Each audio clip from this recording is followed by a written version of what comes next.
Assalamualaikum warahmatullahi wabarakatuh. Alhamdulillahi rabbil alamin, wassalatu wassalamu ala asyrafil anbiya'i wal mursalin wa ala alihi wa sahbihi ajma'in. Okey, terima kasih diucapkan kepada pelajar-pelajar yang sanggup bersabar, sanggup menunggu untuk video yang seterusnya.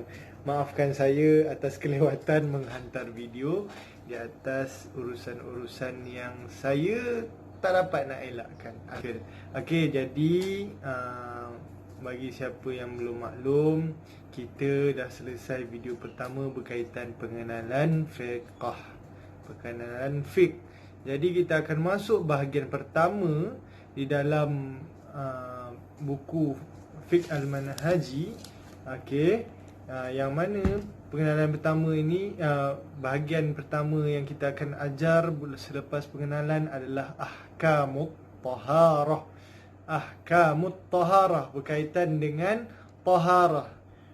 Okey, bagi siapa yang tidak mengetahui, taharah ini maksudnya di dalam fiqh adalah bersih ataupun kebersihan.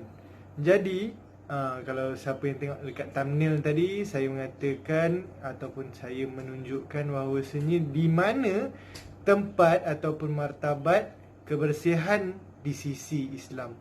Okey, jadi kita buka muka surat. Kalau saya punya ini, saya memakai kitab Fiqh Manhaji jilid yang pertama, keluaran yang ketiga, pada muka surat 27. Anak-anak boleh tengok Ahkamut Taharah. Kalau sama muka suratnya, alhamdulillah. Kalau tidak, cari tajuk Ahkamut Taharah.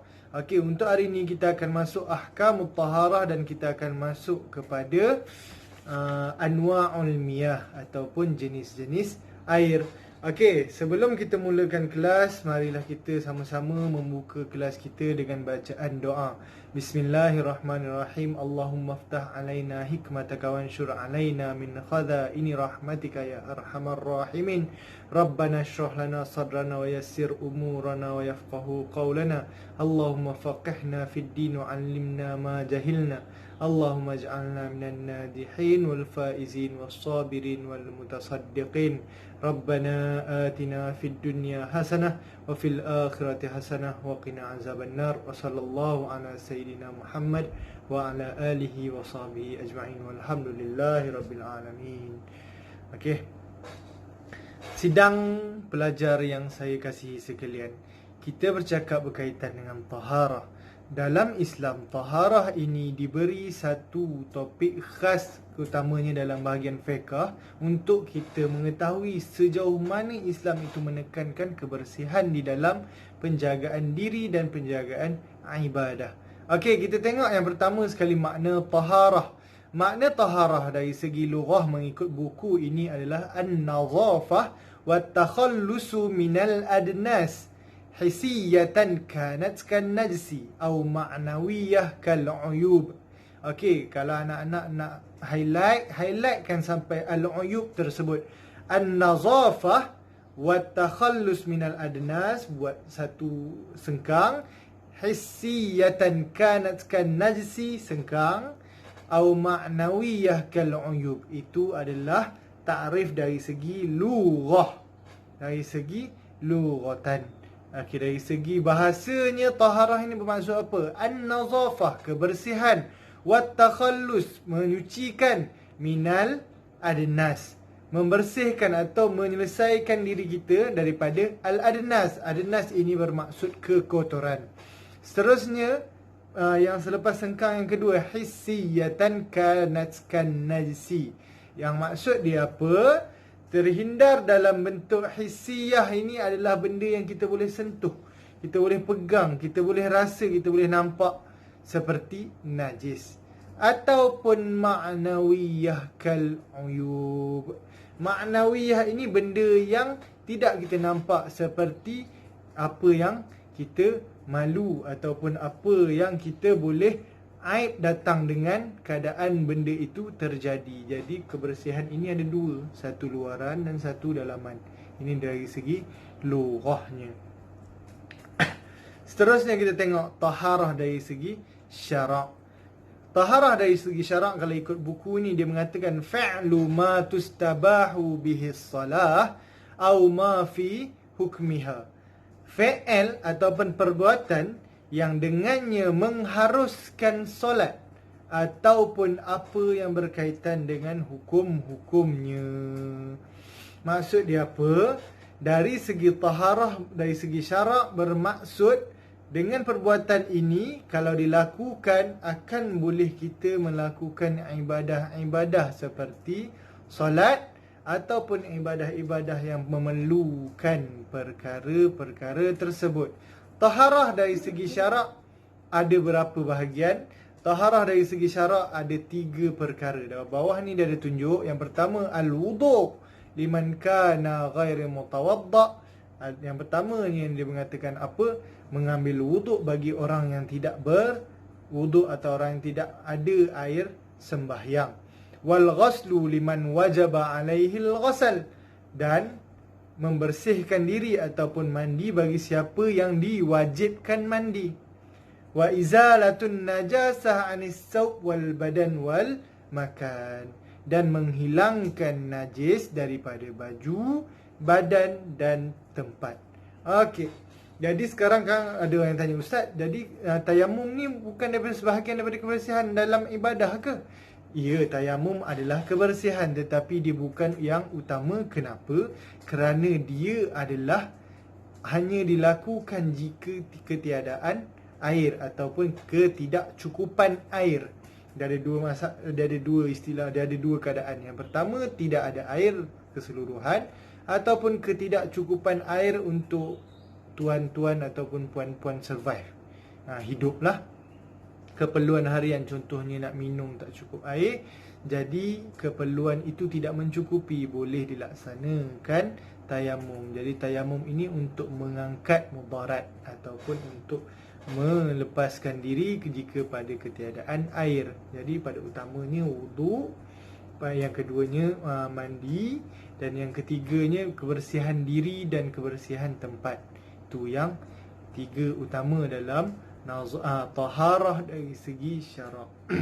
Sekarang kita tengok pada bahagian yang seterusnya, iaitu kita tengok bawah ni dia ada inayatul Islam bin nazafah wat taharah. Okey, inayatul Islam bin nazafah wat taharah. Apa itu inayah? Inayah ini adalah ketanggungjawabban ataupun mengambil berat. Jadi dalam bahasa sedapnya, ketanggungjawabban Islam dari segi kebersihan dan dari segi penyucian. Okey, saya bagi jarak kat tepi ni senang untuk saya tunjuk-tunjuk ni, nanti saya tulislah tulisan ni kat tepi tengah belajar. Okey, jadi untuk inayah Islam bin nazafah wa taharah ini ada beberapa bahagian.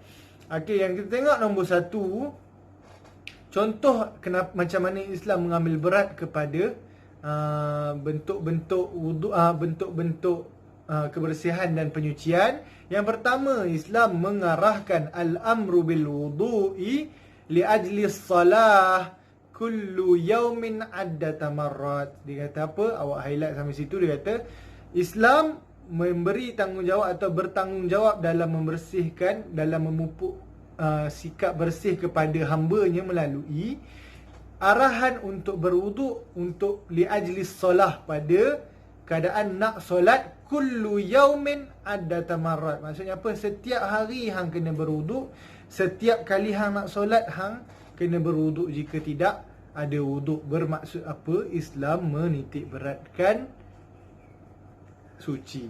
Okey, itu yang pertama. Dia bagi dalil, ya ayyuhallazina amanu iza kumtum ila salah faghsilu wujuhakum ila akhir ayah. Ini ayat yang biasa awak dengar berkaitan dengan cara-cara untuk berwuduk. Jadi bagi anak-anak tolong hafal kalau ada ujian yang mendatang, kerana dalam fiqh ini 3 perkara yang tidak akan lari. Yang pertama ta'rif, yang kedua rukun dan syarat, dan yang ketiganya adalah dalil. Okey, seterusnya kita tengok yang nombor 2, al-haddu 'alal ghasal fi kasirin minal munasabat. Islam ini dia menuntut kepada memandikan diri mandi pada kebanyakan keadaan. sama ada mandi wajibnya ataupun mandi sunatnya, bila kita disunatkan mandi dan sebagainya, menunjukkan bahawasanya Islam ini menitik beratkan kebersihan. Bawah ini ayat yang digunakan adalah wa in kuntum junuban fattahharu. Jika kamu berjunub, maka hendaklah kamu membersihkan diri. Membersihkan diri itu melalui apa? Membersihkan diri itu melalui mandi. Okey, kita tengok nombor 3 pada muka surat 28. Al-amru biqassil azfar wa nazafatul asnan wa taharatus siyab. Okey, yang ketiga ini dia kata apa? Arahan untuk memendekkan kuku, wa nazafatul asnan, membersihkan gigi, dan wa taharatus siyab, membersihkan pakaian. Okey, maksudnya apa? Islam ini dia mengarahkan untuk hamba-hamba dia memotong kuku, membersihkan kuku, membersihkan gigi melalui bersugi, dan yang seterusnya. Islam menitik beratkan untuk mencuci pakaian kita atau mencuci segala kaitan dengan diri kita untuk kebersihan. Bawah ini diberi hadis daripada Rasulullah sallallahu alaihi wasallam, khamsun minal fitrah al-khitan wal istihdad wa natful ibti wa taqlimul azafir wa qassus syarib. Ini keseluruhannya adalah perkara-perkara yang dititik beratkan untuk kebersihan diri. Apa yang dimaksudkan dalam hadis ini adalah berkaitan dengan menjaga kekemasan diri, menjaga kebersihan diri melalui apa? Hadis ini berkata, khamsun minal fitrah, 5 daripada fitrah yang hendaklah kita jaga. Yang pertama al-khitan, iaitu berkhatan, iaitu bahasa mudahnya orang Melayu panggil bersunat. Yang kedua kita ada al-istihdad, mencukur bulu bahagian sulit kita. Yang ketiga kita ada natful ibti. Natful ibti ini adalah mencabut ataupun memotong bulu ketiak. Yang keempat kita ada wataqlimul azafir, memotong kuku. Dan yang terakhir kita ada waqassus syarib, menggunting misai. Okey, jadi 5 perkara ini adalah bukti bahawasanya Islam itu menjaga kebersihan. Seterusnya kita tengok hikmah tashri'ut taharah. Kita tengok bawah 28 sebelum baris hujung. Okey, dia kata hikmah tashri'ut taharah. Hikmah kenapa disyariatkan membersihkan diri ataupun menyucikan diri. Laqad syara'al Islam at-taharah li hukmin kasiratin nazkaru minha ma yali. Dia kata hikmah-hikmah ini diletakkan pada bahagian yang seterusnya. Kita tengok. Yang pertama, anna at-taharah min dawa'il fitrah. Sesungguhnya taharah ini daripada tuntutan fitrah diri kita, keadaan kita. Siapa kat sini kalau rasa diri dia suka kepada bau busuk tu? Saya tak pasti, memang tidak ada manusia yang lahir-lahir dia memang suka bau busuk. Kecuali dah terbiasa, itu perkara yang lain lah. Tetapi dalam keadaan normalnya manusia memang tidak suka kepada perkara yang kotor dan busuk. Okey, seterusnya yang kedua, al-muhafazah ala karamatil muslim. Okey, menjaga kemuliaan seorang muslim. Untuk menjaga diri kita, kalau katakan kita nak keluar, kita nak berpenampilan, takkanlah kita nak keluar-keluar baju ada comot sini, makan yang sini, dekat misai ada ada bekas sisa-sisa makanan sarapan tadi. Kita memang tidak akanlah untuk menjaga kemuliaan diri, untuk menjaga penampilan yang bersih dan sebagainya. Itu adalah tuntutan hikmah kenapa disyariatkan taharah di dalam Islam. Seterusnya, yang ketiga, muhafazah ala sihah, menjaga kesihatan. Seperti mana yang kita tahu, bila perkara itu busuk, bila tempat itu kotor, dia akan mengundang kepada penyakit. Dan bila datangnya penyakit, bermaksud kita tidak menjaga kesihatan.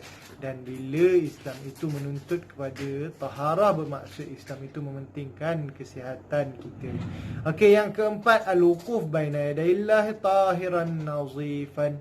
Kenapa dia kata gitu? Berdiri ataupun pada maknawinya ayat ini berbentuk al-wuquf, kita menghadap Allah baina yadaillahi tahiran nazifan.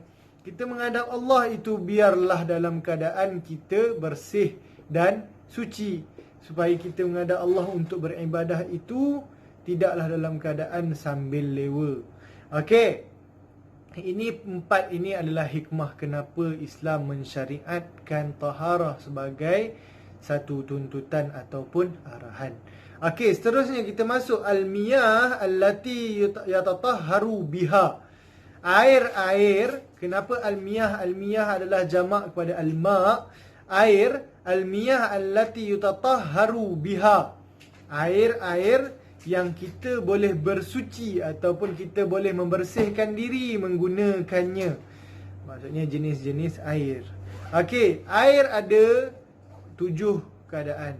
Okey, yang ini di bawah ini dia menunjukkan yang pertama, air yang kita boleh gunakan untuk bersuci adalah ma'us sama'. Air daripada langit, iaitu air hujan, air salji dan apa-apa yang datang dari langit, itu sebahagian pada ma'us sama'. Air hujan, air salji, air hujan batu, ais tu masih boleh digunakan. Okey, seterusnya ma'ul bahar, air laut. Seterusnya ma'ul bi'r, air telaga. Dan seterusnya ma'un nahar, air sungai. Wa ma'ul ain, air mata air. Dan yang terakhir yang saya sebutkan tadi, ma'us salj, air salji. Okey. Jadi 7 keadaan ini, 1, 2, 3, 4, 5, 6. Tadi itulah saya maklumkan sekali dengan air hujan batu tadi tu. Maksudnya dalam keadaan apa-apa ni awak dibenarkan untuk bersuci dengannya. Jadi bawah ini jangan kita tengok muka surat sebelah lagi. Bawah sekali tu dia tu wa tandariju hadhil miyah jami'uha tahta qaulana. Dalam 6 keadaan air tadi ataupun 7 keadaan air tadi ada 2 jenis sahaja.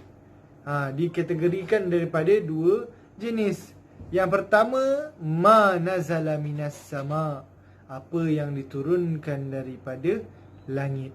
Okey, itu yang nombor 1. Yang kedua, au naba'u minal ardi, ataupun apa yang terpancar daripada bumi, ataupun apa yang terkeluar ataupun yang terbit daripada bumi. Satu daripada langit dan yang keduanya terbit daripada bumi. Jadi 2 keadaan ini. Kalau awak kata tadi ma'us sama', datangnya daripada langit.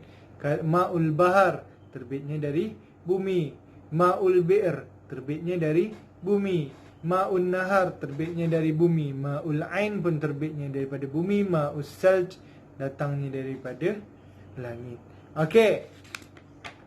Kalau anak-anak selak muka surat sebelah, dia ada menerangkan dalam bentuk ayat. Ada 2 dalil yang mana kita boleh pakai. Yang pertama, wa anzalna minas sama'i ma'an tahura. Ini adalah dalil yang mengatakan bahawasanya kami telah menurunkan daripada langit air yang bersih. Ini menunjukkan dalil bahawasanya air mutlak salah satunya datang daripada langit. Manakala dalil untuk air suci yang datang nab'u minal ardi, yang terpancar daripada bumi, kita tengok hadis Nabi Muhammad sallallahu alaihi wasallam yang mana dia mengatakan, ya, ada orang bertanya, ya Rasulullah, inna narkabul bahra wa nahmilu ma'anal qalil minal ma' fa in tawadda'a bihi atishna afatawadda'u bima'il bahar.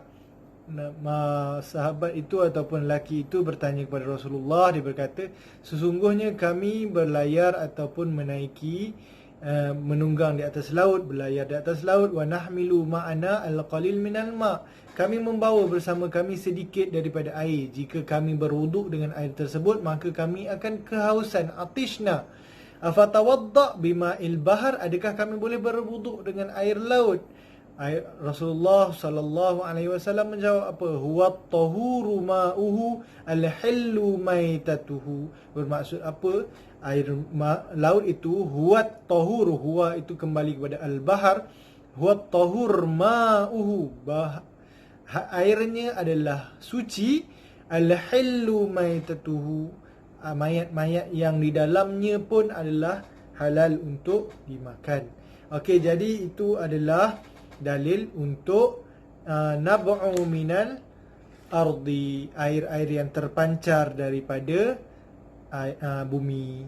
Okey, seterusnya kita akan bersembang berkaitan dengan tajuk yang terakhir untuk hari ini, aqsamul miyah.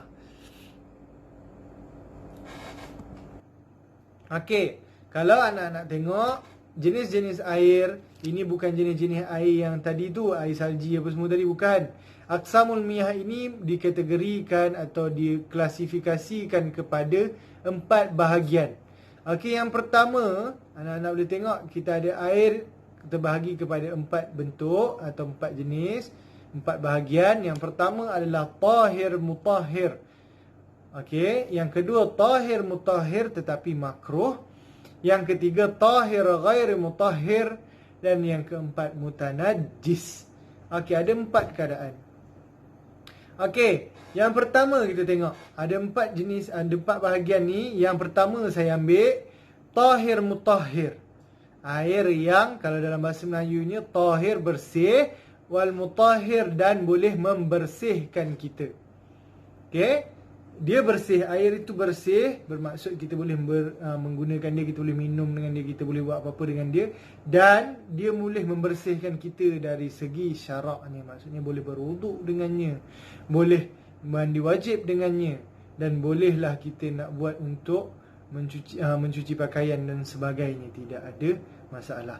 Okey, jadi tahir mutahhir, dia punya penerangan dia apa? Baca yang pertama, baris pertama, wa huwal ma'ul mutlaq al-baqi ala wasfin khalaqtahu allati khalaqahu Allah alaiha.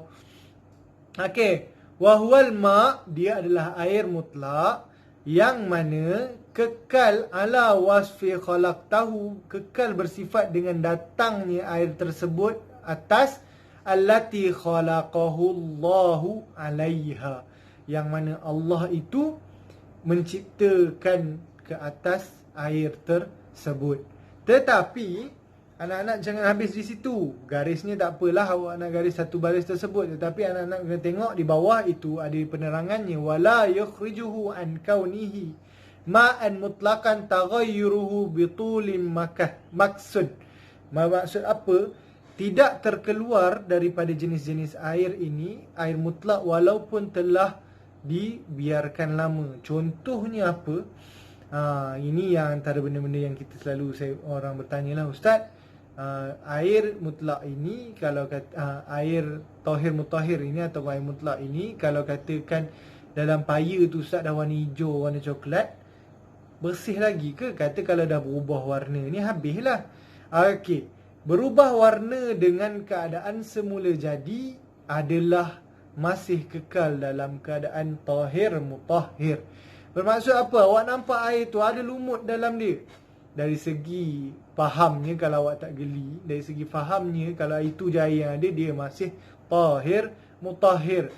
Air dalam air tu ada belerang lah, kita kata dalam ni pun ada menerangkan. Dalam pada baris yang keempat, au taghayruhu bisababin makrah au mamruhu kawujudihi fi ardin kibritiyah.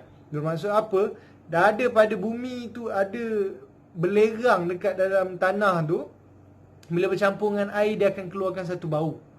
Bau dia tu agak tidak menyenangkan hidung. Tetapi kerana datangnya daripada tanah, bukannya belerang itu ditabur atau sebagainya, air itu masih dikatakan tahir mutahhir. Okey, jadi dalam keadaan ini kena datang proses itu melalui semula jadi, dan bukan datangnya secara buatan manusia. Tiba-tiba awak kata awak bancuh air, awak bubuh teh tarik tu dah nampak cantik yang teh tarik. Tahir mutahhir kerana awak kata sama je kali dengan air sungai. Tak mungkin, tak mampu. Itu bukan dalam keadaan semula jadi. Okey. Sekarang kalau awak tengok dekat bawah ini, dia punya penerangan berkaitan dengan tahir mutahhir ini adalah hadis yang berkisar tentang seorang Arab Badui yang masuk ke masjid dan dia kencing di hadapan, di kawasan imam. Okey, di bawah ini bagi siapa yang tak tahu, kisahnya adalah ketika seorang Badui kencing di dalam masjid. Sahabat nak tegur, nak marah, nak larang. Nabi kata biarkan dia selesai qada hajatnya, ataupun biar dia selesai menyelesaikan hajat dia tu. Awak ambil air, awak jirus, selesailah nanti. Itu menunjukkan bahawasanya tempat yang kita buang air, kalau dijirus selesai, tak ada apa-apa dah, selesailah perkara tersebut. Okey. Sekarang kita tengok at-tahir mutahhir makruh. Tadi tahir mutahhir, dia bersih. Awak boleh buat untuk minum, awak boleh buat untuk basuh baju, awak boleh buat untuk berwuduk, awak boleh buat untuk mandi hadas besar. Sekarang awak tengok tahir mutahhir makruh. Tahir mutahhir makruh. Saya dah ambil masa awak lebih. Tak apa, minta maaf. Tahir mutahhir makruh yang pertama, dia menerangkan wahwal ma'ul musyammas allazi saqanathu asy-syams. Dia adalah air musyammas, air yang terdedah kepada matahari, yang dididihkan atas sebab matahari. Okey, bukannya dididihkan kita panaskan dekat atas dapur tu, tapi matahari tu hasil curahan sinar matahari itu menyebabkan dia menjadi panas. Ada 3 keadaan untuk dia menjadi tahir mutahhir makruh. Kalau sinaran matahari pagi tadi, tiba-tiba tengah hari awak buka air pili tu panas daripada tangki tu, ni air tahir mutahhir makruh. Bukan. Dia ada 3 keadaan untuk menjadikan dia tahir mutahhir makruh.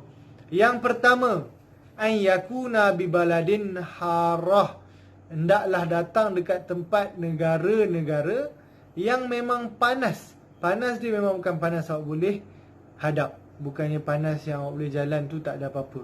Kalau panas tu melayang tu, itu betul lah dia. Seterusnya, yang kedua, an yakuna mawdu'an bi awanin muntabi'atin ghaira zahab wal fiddah.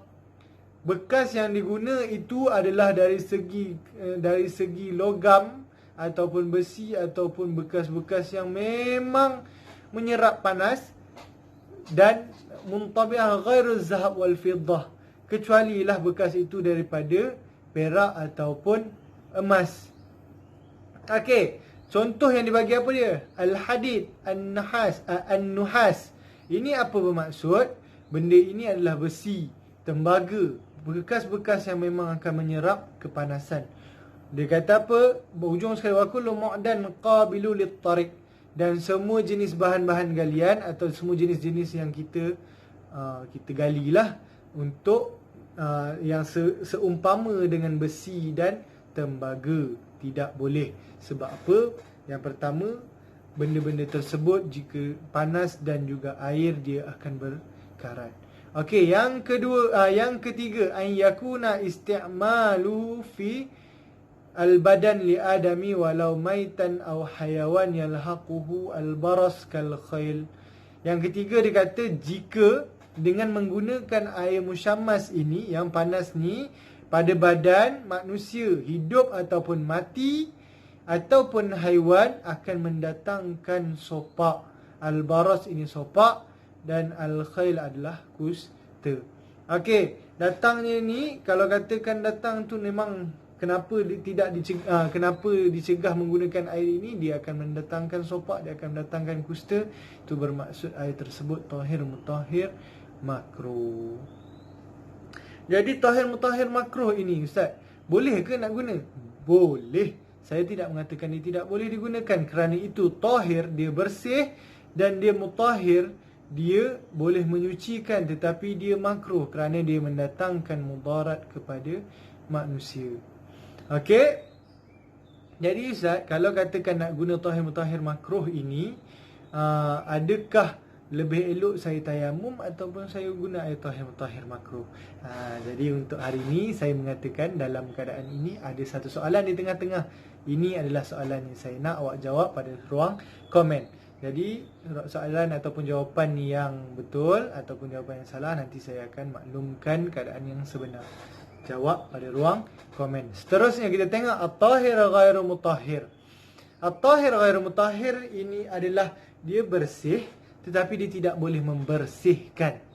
Maksudnya apa? Dia bersih, awak nak minum boleh, awak nak menyuci pakaian boleh, tetapi dia tak boleh mengangkat hadas kecil awak. Dia tidak boleh membuatkan awak berwuduk dan dia tidak boleh mendatangkan awak untuk mandi wajib ataupun mengangkat hadas besar. Okey, tengok dia ada dua jenis. Wahwa qismani. Al-awwal huwal ma'ul qalil al-musta'mal fi fard at-taharah kal-ghasal wal wudu. Dia adalah air yang sikit, al-musta'mal telah digunakan pada fardu taharah sebelum ini seperti mandi dan wudu. Okey, ini satu benda yang bukanlah misconception, ada bukanlah salah faham. Tapi sebelum-sebelum ni orang mengatakan air yang dah kita mandi wajib tu, air yang dah kita taharah, kita berwuduk itu adalah tidak boleh digunakan terus. Bukan tidak boleh digunakan. Ada negara-negara yang kurang air, air tersebut masih digunakan untuk tujuan yang lain.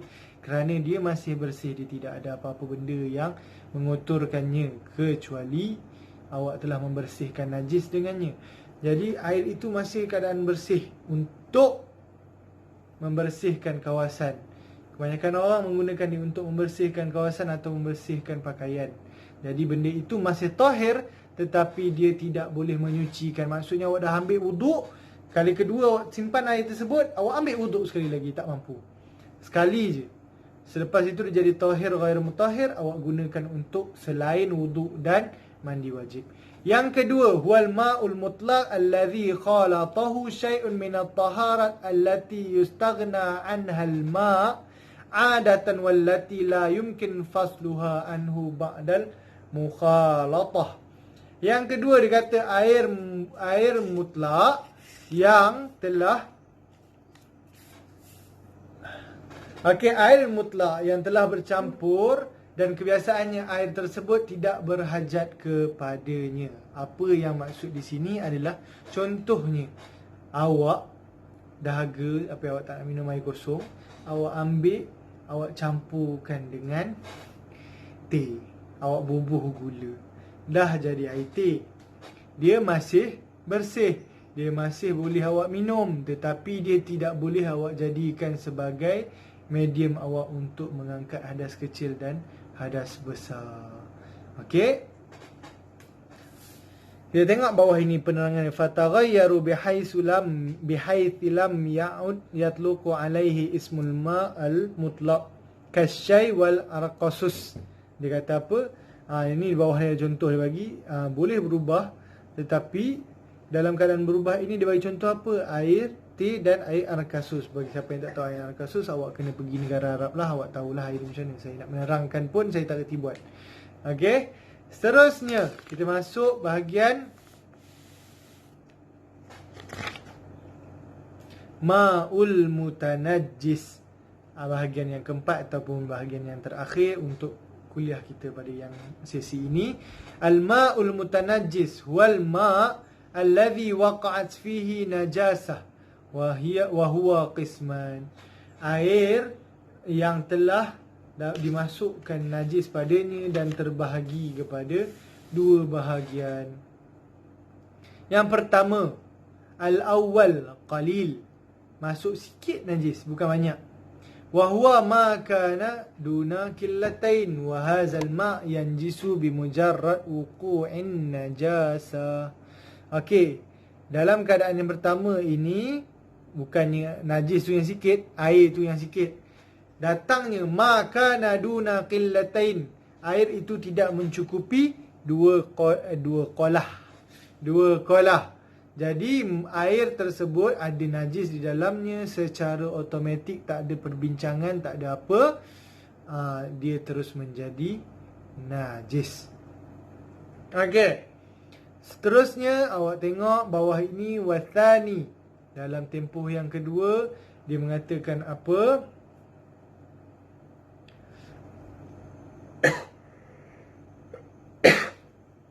Sebelum kita masuk nombor 2, ada satu bahagian yang saya nak awak tengok highlight. Yang baris ketiga daripada atas dia ada wal qillatan. Apakah yang dikatakan sebagai dua kolah tersebut? Dia mengatakan dua kolah ini adalah 500 ratlun Baghdadi. Bermaksud apa? Bersamaan dia adalah 500 kati Baghdad. Dah Ustaz, kati Baghdad pula, bukannya kati Malaysia. Macam mana nak timbang? Okey, kita ada yang kedua dia tunjuk sebelah tu. Wa tusawi mi'ah wa isnaini wa tis'ina kilogram. Wasaman mi'ah wa sab'atun wa khamsina graman. Ada dalam bentuk numbering dia bagi 192,857 kilogram air. Kena timbang lah. Okey, wa yusawi bil ma'kab zara'an wa rab'an. Okey. Jadi itu adalah timbangan yang paling senang. Okey, seterusnya kita tengok nombor 2. Wasani untuk air yang banyak. Wasani kathir wa huwa ma kana qillatain au aksar. Datangnya dalam bentuk lebih daripada 2 kolah ataupun 2 kolah ataupun lebih. Wa hadzal ma' la yanjisu bi mujarrad wuqu'in najasah fihi. Kalau air ni lebihlah 2 kolah, secara automatiknya, bukan secara automatik, kalau nampak najis, awak tak boleh nak katakan air ini adalah air najis, air mutanajjas. Tak pasti lagi.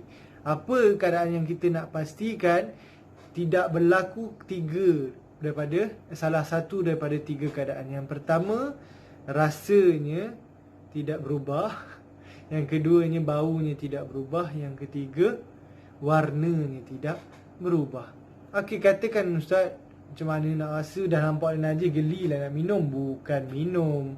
Awak nampak keadaan dia tu, awak sentuh dengan sentuhan rasa tersebut. Jadi 3 benda ini kalau tidak berubah, maka air tersebut masih dianggap sebagai bersih kerana dia melebihi 2 kolah ataupun tepat-tepat 2 kolah. Tetapi jika berubah salah satu, nampak warnanya berubah, nampak materialnya berubah, nampak baunya berubah, maka air tersebut telahlah menjadi air mutanajjis.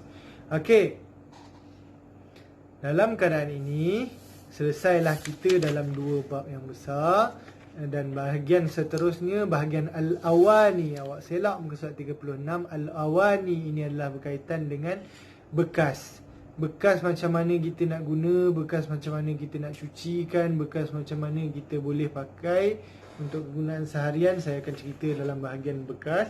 Kemudian anwa'ut taharah, jenis taharah yang saya cakap tadi lah. Kita ada taharah dari segi hissiyah, daripada segi awak nampak, daripada segi maknawiyah, daripada segi hati, uyub tersebut. Okey, jadi itu anwa'ut taharah yang kita akan masuk seterusnya.